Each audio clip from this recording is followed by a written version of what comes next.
హిందూ భక్తి ఛానల్ ప్రేక్షకులకి స్వాగతం. మనం ఈ రోజున చాలా వరకు కూడా ప్రజలు పడుతున్నటువంటి సమస్యల్లో కోర్టు సమస్య అనేది ఒకటి. ఈ కోర్టు సమస్యల వల్ల చాలామంది చాలా కష్టాలు పడుతూ ఉన్నారు. కాబట్టి నిజంగా న్యాయం మన వైపే ఉంటుంది. కానీ ఏదో చిన్న చిన్న కారణాల వల్ల మనం అనుకున్న టైంకి సమస్య తీరకపోవడం, కోర్టు వాయిదాలు పెరిగిపోతూ ఉండడం, దీనికి సంబంధించి మన ఖర్చులు పెరిగిపోతూ ఉండడం, మనం ఎంత ప్రయత్నం చేసినా కూడా ఆ కోర్టు సమస్యలు ఒక పరిష్కారానికి రాకుండా అలా ఆగిపోతూ ఉంటాయి. ఇలా ఆగిపోయినటువంటి కోర్టు సమస్యల్లో నిజంగా న్యాయం మన వైపు ఉంది అంటే మనం దాంట్లో మంచి విజయాన్ని సాధించాలి, కోర్టులో కేసు గెలవాలి, అయితే వాయిదాలు పడకుండా తొందరగా మన సమస్య పరిష్కారం అవ్వాలి అనుకున్నప్పుడు మానవ ప్రయత్నానికి తోడు దైవశక్తి ఉంటే మరింత వేగవంతంగా ముందుకు వెళ్ళడం అనేది అందరికీ తెలిసినటువంటి విషయం. కాబట్టి మానవ ప్రయత్నం చేస్తున్నారు, మీకు దైవశక్తి ఏ విధంగా తోడు ఉండాలనే విషయాన్ని నేను మీకు చెప్తాను. అదేమిటయ్యా అంటే, మీ ఇంట్లో పూజా మందిరంలో, దేవుడి మందిరంలో ఒక కనకదుర్గ అమ్మవారి యొక్క ఫోటోను పెట్టుకుని అక్కడ ఒక రాగి పళ్ళెంలో బియ్యం పోసి అక్కడ తమలపాకులో ఒక ప్రమిద పెట్టి 5 ఒత్తులు పెట్టి దీపారాధన చేయండి.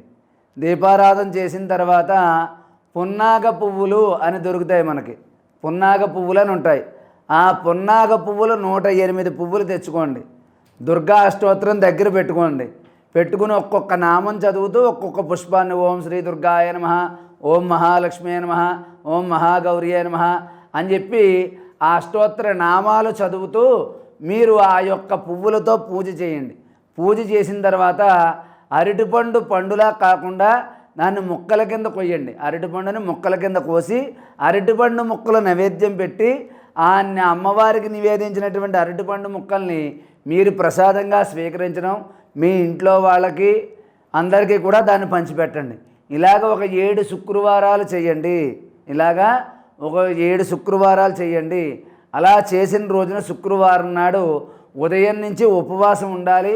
బయటికి వెళ్ళి ఏ పదార్థాలు తినకూడదు. మీరు ఉద్యోగం చేసుకోవచ్చు, వ్యాపారం చేసుకోవచ్చు, ఏదైనా చేసుకోండి, బయట పదార్థాలు తినకండి. సాయంత్రం మళ్ళీ ఇంటికి వచ్చిన తర్వాత మళ్ళీ తల స్నానం కాకపోయినా మామూలుగా స్నానం చేసి ఆ యొక్క శుచిగా ఉన్నటువంటి వస్త్రాలు ధరించి మళ్ళీ అమ్మవారి ఫోటో దగ్గర దీపారాధన చేసి అమ్మవారికి మీ యథాశక్తి ఏదో ఒకటి నైవేద్యంగా సమర్పించి అప్పుడు సాయంత్రం భోజనం చేయండి. ఈ విధంగా చేయడం వల్ల ఒక 5 శుక్రవారాలు కానీ 7 శుక్రవారాలు కానీ నేను చెప్పినటువంటి పరిహారాన్ని పాటించడం వల్ల మీకు ఉన్నటువంటి సమస్యలన్నీ కూడా తీరిపోయి అతి కొద్ది రోజుల్లోనే మీరు మంచి అభివృద్ధిలోకి వస్తారు. తప్పకుండా మీకు ఉన్నటువంటి కోర్టు సమస్యలు అనేవి తీరిపోయి వాయిదాలు పడకుండా మీరు అనుకున్న సమయానికి అనుకున్న విధంగా మీ సమస్య తప్పకుండా పరిష్కారం అవుతుంది. కాబట్టి మీరు ఇటువంటి పరిహారం పాటించి అమ్మవారి యొక్క అనుగ్రహంతో ఆ కోర్టు సమస్య నుంచి బయటపడి ఇటువంటి సమస్యలు లేకుండా అమ్మవారి అనుగ్రహంతో మీరు మరింత అభివృద్ధిలోకి రావాలని చెప్పి ఆశీర్వదిస్తూ సర్వే జనా సుఖినో భవంతు. స్వస్తి.